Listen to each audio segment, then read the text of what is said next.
Hello friends, नोंथांमोनखौ आंनि YouTube चेनेलाव फिन खेबसे बरायबावबाय।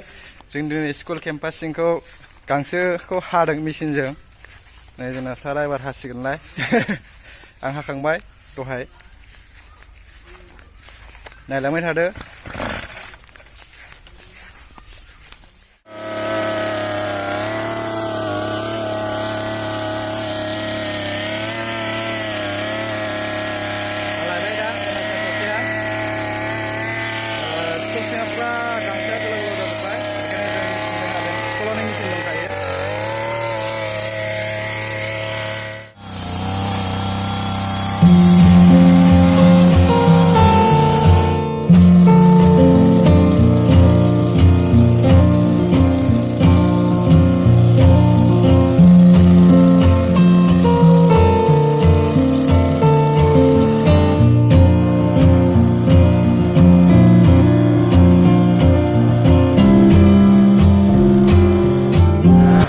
साखोनै थानांगौ नङा होमबा?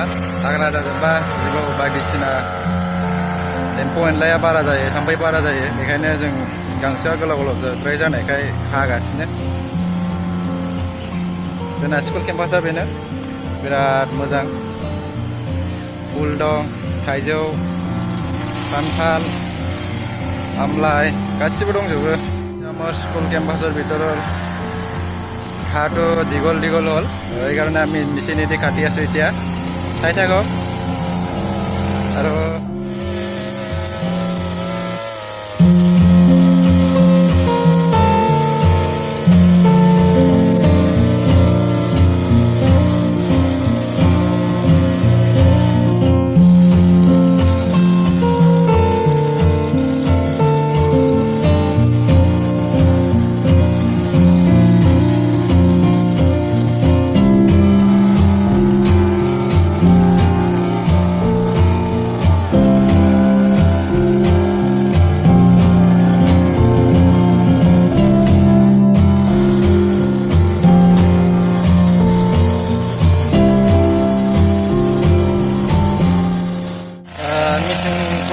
मेचिन सलायखांबाथाय आखायानो बोरैबा थोर थोर मावनाय मोनो।